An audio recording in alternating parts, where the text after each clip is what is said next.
Hi folks, Desert Artist here. I've came across an old friend here, and he's, a lot of people see the things that he does and they think it's odd. Well, it's the SCA. You know, when you're going out and you see those quote-unquote weird guys out there playing around with swords and shields and stuff. Well, there's more to it than going out and slapping somebody around with a sword and saying thou this and thou that. It's more about spiritual growth and being more than an individual. It's about doing things that nobody would normally do, and it's not about just swinging the sword around and all that stuff. It's more about family life and making friends, and not just friends, but friends in an alternate lifestyle,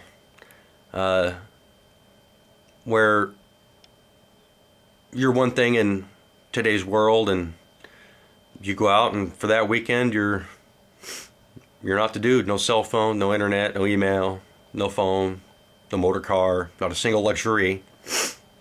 It's interesting, the things that I've learned, that is more about exploring your own inner self and exploring who you are and what you want to become. And it's when people spend 10 years of their life going to be a squire, which is just before a knight, you're learning. It's like a father-son relationship, and then you grow on and you get knighted, and you become your own man. And maybe at some point when you have enough experience, you can take on like a little brother and help them grow, help them become something, strengthen that chain with a little extra metal, put a little bit more bond on it and make it stronger. There's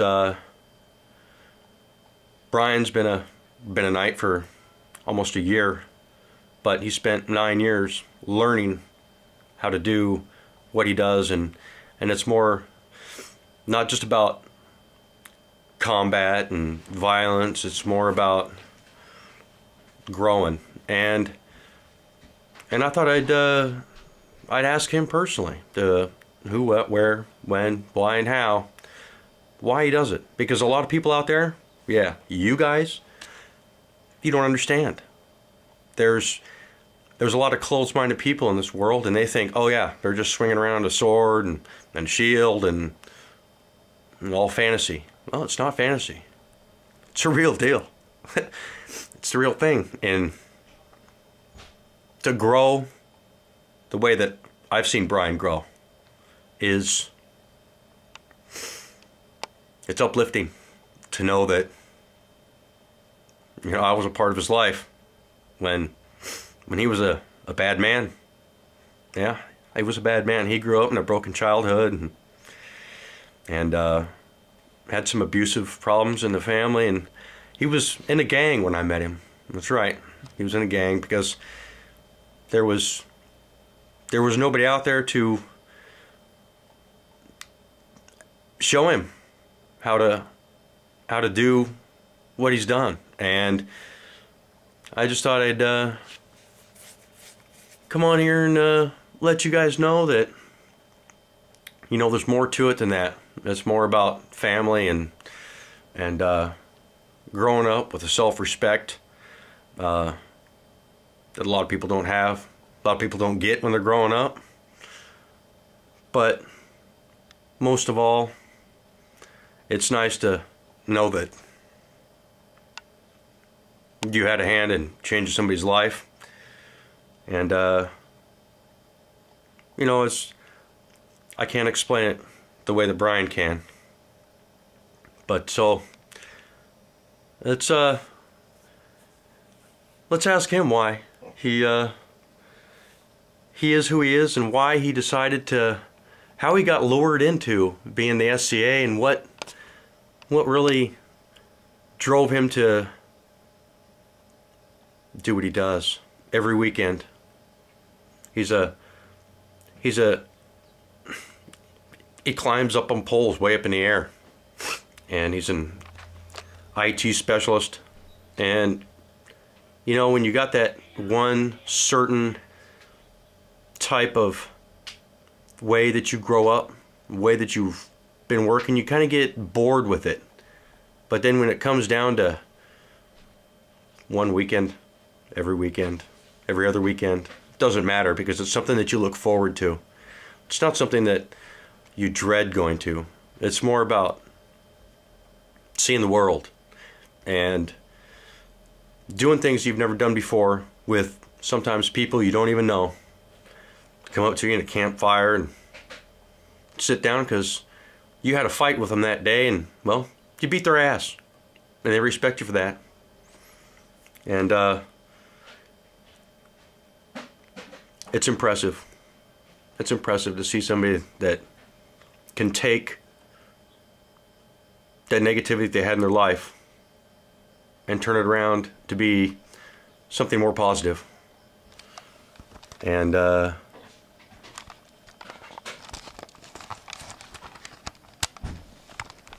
some point, sorry, I have my night vision on. A little bit better color there. There we go. Yeah, so, you know, I just wanted to put this on YouTube because a lot of people don't really understand what it is and what it's all about. And it's more, so much more. So Brian. Yeah. What is it that, why did you decide to do the SCA thing?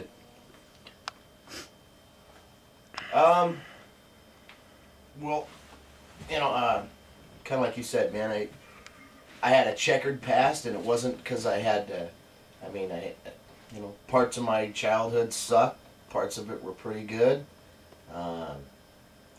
Some of the dumb shit I did when I was growing up, hanging around with, you know, some nefarious characters and whatnot, it was a choice. You know, it wasn't like I was brought up in that kind of life, but I was being a knucklehead.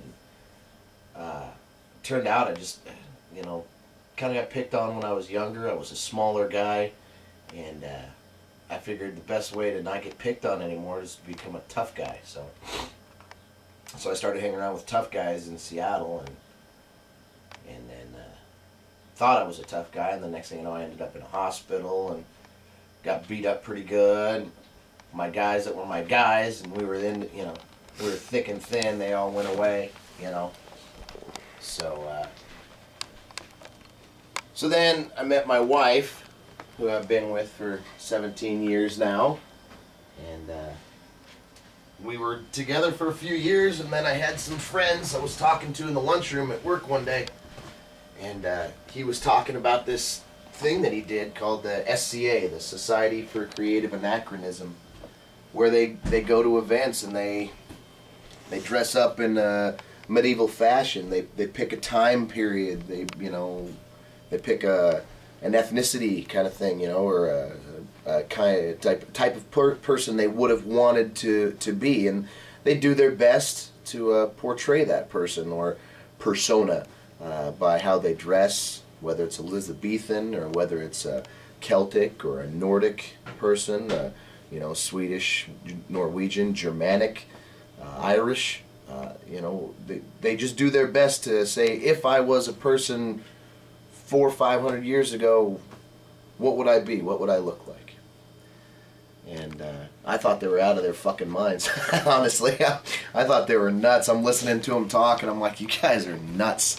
And I was like, that's cool and everything. I mean, I saw Braveheart, you know, right on. But man, I was like, yeah, that's crazy. And a friend of mine talked me into going to this war, and it was 1998. It was called Baroness War, and it was down south, southern Washington. And so I packed up what stuff I had, you know, regular camping gear, and I went down with these characters and showed up on site, and they'd rented an entire fairground, and we start pulling on site, I'm looking around and I see some relatively normal looking campgrounds and stuff, and then as we start driving further into sight, man, it's like kind of crossing over that third dimension kind of thing. There was this huge pavilion. I remember the first one I saw was this huge pavilion with this draped top, and it had a spire on the top of it, and it had this guy's banner, his flag, and it had some sort of fish on it. It was I can't remember what kind of, but it was this very medieval looking campsite, and the guy had like wind like those hurricane lanterns hanging out front, and he had wooden furniture out front. And I mean, it was just like somebody just hit the rewind button by about 500-600 years, you know. And I was like, whoa! I mean, this guy had his shit together, and so I kind of went off to the side and set up my own camp and everything, and I hung out with these guys all weekend long. And the more I hung out with them, the more I talked with them, I remember seeing them before, and people going, ah, freak, fag, you know, weirdo, stuff like that, you know. And all of a sudden I'm hanging out with these freaks, and the next day they were gonna have a war, and they were gonna go out and they were gonna fight. And these guys were literally not. There was no, you know, lightning and wizardry and stuff. I mean, these guys had armor, and they had these sticks made of rattan, and they had these 12-foot pikes with a compression end on it. And I mean, these guys were really throwing down. I mean, they were fighting, and they were keeping track of score, and the marshals of these events set up these different scenarios. And oh man, I was just like, dude, how do you do that? And a guy that I'd known for about a day goes, oh, you want to learn how to do this? I'm like, man, this is kind of cool. I thought you guys were choreographing this stuff. You guys are really fighting to see who's going to win which thing for bragging rights. And he gave me the breakdown. Oh yeah, and here's a good shot. And you know, the premise was, if you hit a guy, you know, how hard would you have to hit somebody to break steel if you had a sword? And holy crap, yeah, how hard would you have to hit a guy, you know? And given my past, I really felt, you know, I mean, I liked the competition, but I liked the fight, and I was being a father and a husband, and I didn't want to do that old life anymore, and so I was really intrigued by fighting, and this guy named Terry was like, you know, so you like the idea of this, huh? And I said, yeah, man, this looks kind of cool. How do I build a helmet or buy a helmet and buy armor, and what should I wear and whatnot? And this guy, who'd driven just as long and just as far as I did, said, well, let's go talk to one of the marshals. And the marshal's like, I guess, a medieval referee. Right. And he took me over to him, and they talked to him about me being brand new and wanting to fight and whatnot. And the guy says, well, do you have any armor? And this guy, Terry, like I said, I'd known him for a day. I says, he says, do you have any armor? And Terry says, oh yeah, he's got the whole 9 yards. And they said, okay, well, we'll warrant you for the day. And I'm like, what the hell is that? And well, these guys literally go to practices, and you have to have a fighter's card. It's an authorization that says that you're, you know, skilled in specific kinds of weapons, forms, and stuff. And so I'm thinking, he lied, you know. I don't have anything. And he takes me back to his camp, and he pushes this trunk out, and he says, here, you can wear my stuff for the weekend. I'm like, you drove just as far as I did. What are you going to wear? Yeah. You know, just do it. Go ahead. Have fun. Have a ball. And so this guy that I just met sends me out. They warrant me for the day to be able to use an axe and a small shield, which is pretty low basic stuff. I mean, some guys still use it, and they're very level proficient. 1. Yeah, but it's good for a first timer. Sure. But you can get really proficient at it and stay with it if you want to. Break in. Yeah, so they give me this little buckler and this axe, and I spent the next 6 or 7 hours on this field just eating dirt and getting beat to crap. I mean, these guys just kicked my ass. I didn't know what I was doing, you know. And I came home from that weekend. I mean, I was bloody and bruised. I mean, I've got some scars. You can see I've got lasting scars from fights. Sometimes you get whacked here. I got a scar on my bicep here. You can see my hands. I just got back from an event from the weekend, and that's the causes of stuff. And sometimes people accidentally hit you too low and blow your shins open, and you know, you walk away with some scars, but but goddamn, it was fun, man. I had a blast, and I was hooked. And like I said, that was in 1998. And then I got hooked up with another friend of mine who was started about the same time, and his name's Richard. And he after he'd been in for a while, he'd got moved along. He was very, very good at it, and he took me as a student. And I started off as a man-at-arms, which is in a period sense would have been like an armor packer, you know? Right. Shine my shoes, pack my armor, right, and then follow what I do. A little minion. Yeah, a minion, yeah. And he was a squire at the time, and learning to become a knight. And so I was his man-at-arms for his entire history of being a squire, and he was a squire for 5 years. So I was his student as a man-at-arms for 5 years, and then he got knighted. And the knighting is a huge culmination of your efforts to become something, and if you know if that was your only goal, good for you, but there's so much past that. But becoming a knight is a huge deal. And after he got knighted, he turned around and asked me to become more than a man-at-arms, to become a full-fledged squire. And a squire is identified by a red belt that he wears, and it shows the belt is a sign of fealty, an oath that you agree to do as you're told and learn whatever he has to teach, and from whoever he says to learn it from. And a good knight will, if he can't teach you, he'll find somebody that will. And so he would farm me out to a lot of these other guys that had been doing this game for 20 years, 25 years. And so then I spent another 4 years as his squire. So I spent 9 years learning to be a knight. And it's funny, I became a knight last year. And it's funny, everything that I was learning to become a knight, what I learned is that was step one of a million, I guess. Well, that was actually going to be my next question, is what did you actually learn? How did all these things actually become a part of changing your life? Humility. Learning that you weren't the badass you thought you were. Learning that there's so much more to learn. Learning that knighthood, that everything that I wanted to become was step one, page one, chapter one, and that we all write our own book, and if you've only got one chapter to your book, well, then it's a short story.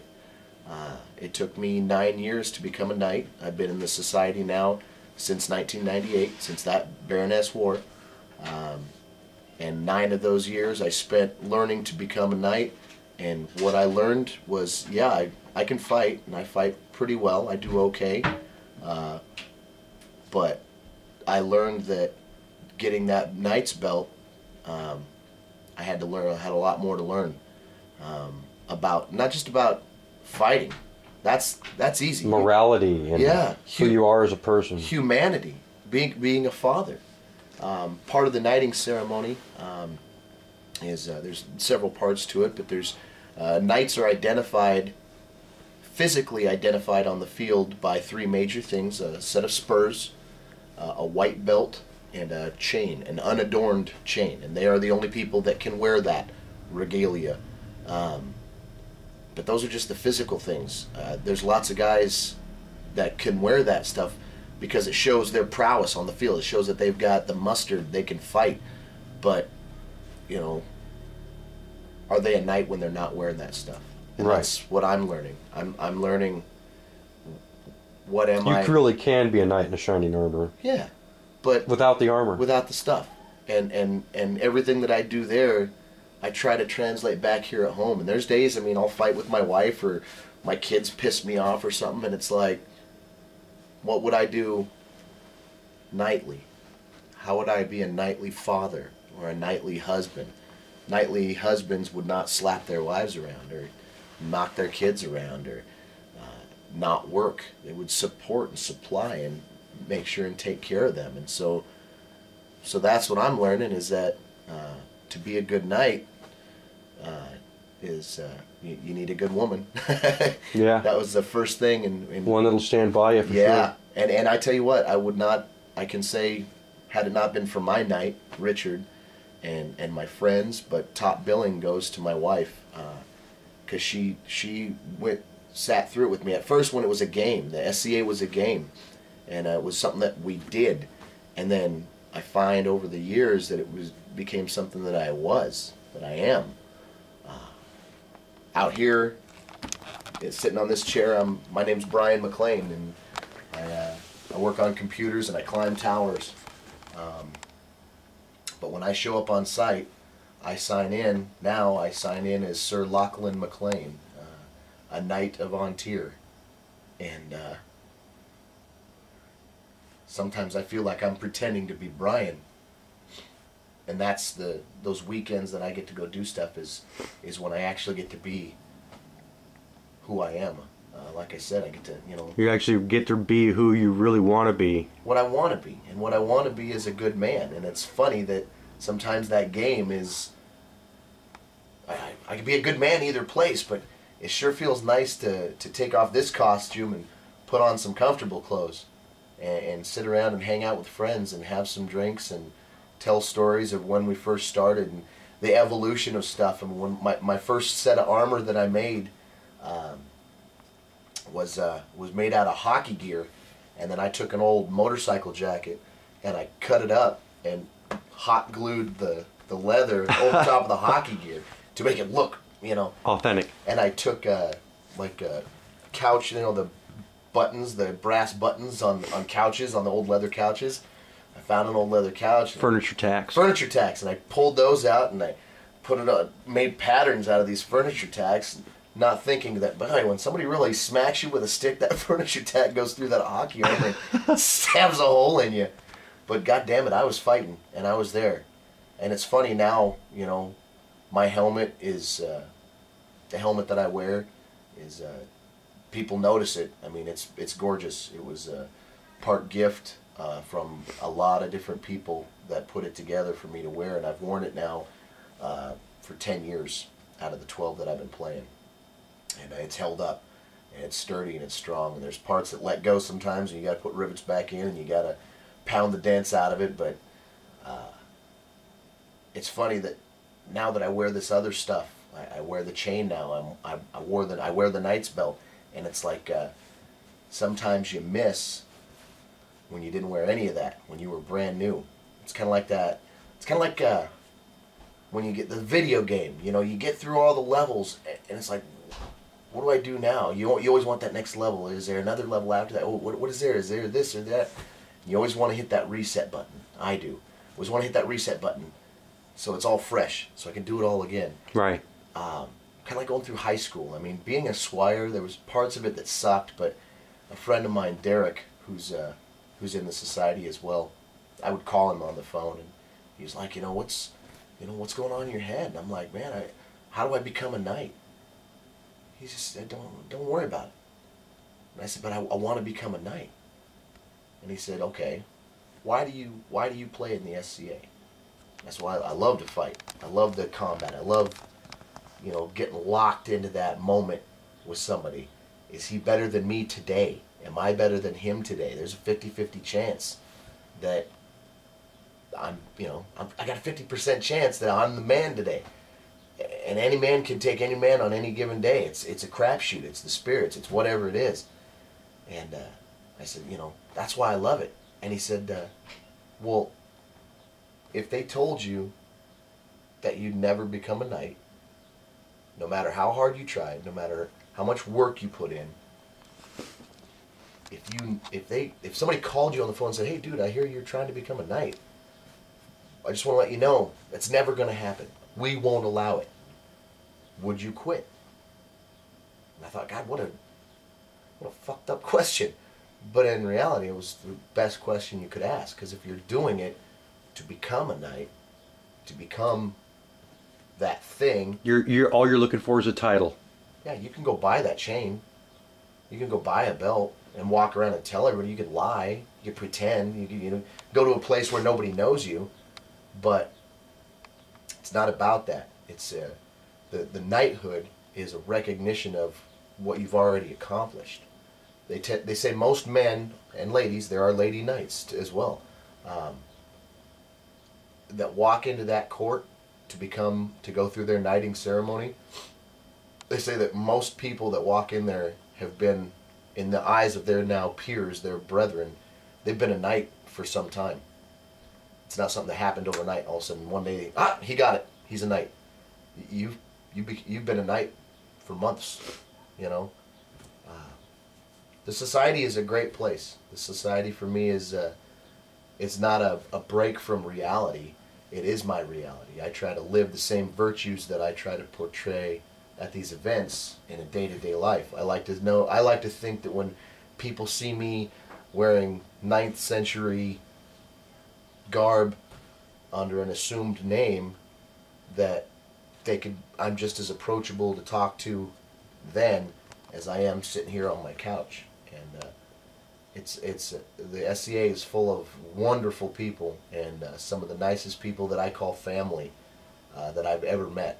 And I wouldn't trade them for anything. My wife received her first award, and Quinlan received a kingdom level award. Some of the stuff that these people make is gorgeous. It's beautiful. You've seen the pictures of my helmet and my knighting scroll. This was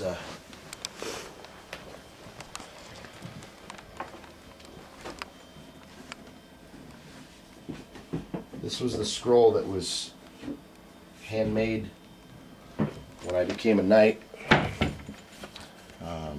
This is the king and the queen, Vic and Inga, that made me a knight of Vontier. The wax seal. Here's the wax seal. The knighting scroll has all the 3 symbols of the knight. We have the white belt, the gold chain that links everybody together, and then the spurs of the knight. And this was made by Terry Carricker for me. It's got some symbols on it. The symbol of the wolf was my teacher. That's Sir Ulfgar. The symbol of the castle is where I come from, here in the inlands. The symbol of the dolphin is part of my device. The symbol of this castle is the symbol of the man that made this scroll for me. He's also the same guy that gave me the armor that day when I first played. Sure. This is him here. This is Terry. He's kind of my adopted dad. And this symbol here of the fire is his lady, Kim, who kind of became my adopted mom. They kind of took me in and treated me like their son. And then this 3-piece symbol here is also on my armor that I wear. You can see here is the dolphin. And then if you look up here, here's that same symbol right there that's on my scroll. And the 2 suns are on each side of my armor, one on the left, one on the right. And that symbolizes my wife, my goddess, Dana, and my 2 sons. And that's, I always try to keep them in my heart when I'm thinking about what I'm doing, because I know they're watching. And that's always a hard thing to know, that they don't care if I win or lose. They just want to know if I'm going to be an honorable man.